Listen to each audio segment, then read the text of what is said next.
resolving that transfer of intent problem we talked about earlier. Remember, we're worried about shooting bad guys, over-penetrated, hitting an unintended target, having to face legal consequences in the aftermath of that shooting. The ammunition selection that you use is going to determine also to what extent that you may or may not have over-penetration. On the left would be rounds of ammunition that are considered practice rounds or target rounds. These are the rounds of ammunition that you're going to use at the gun range to practice.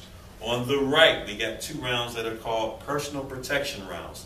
They're also referred to as defensive rounds. Now, talking about the practice rounds on this side, we have wide cutters, we have semi-wide cutters, and we got FMJs, which are full metal jackets. Wide cutters are identified or have the identifying feature of having a flat head on the bullet. The sole purpose of having this flat head is to make nice circular holes in paper.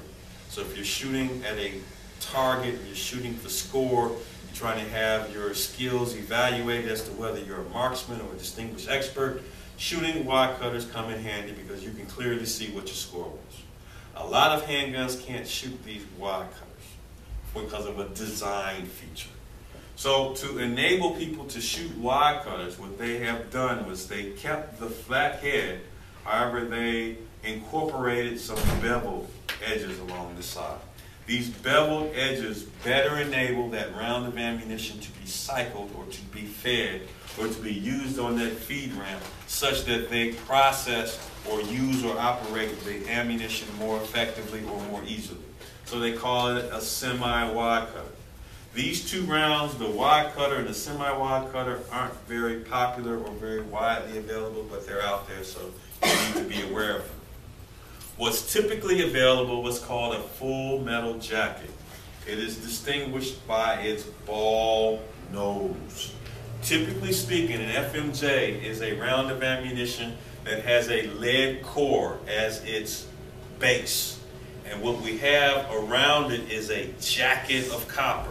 And this jacket of copper serves the primary purpose of providing a protective layer between either you and that lead and your lead and the inside diameter or the inside walls of your barrel.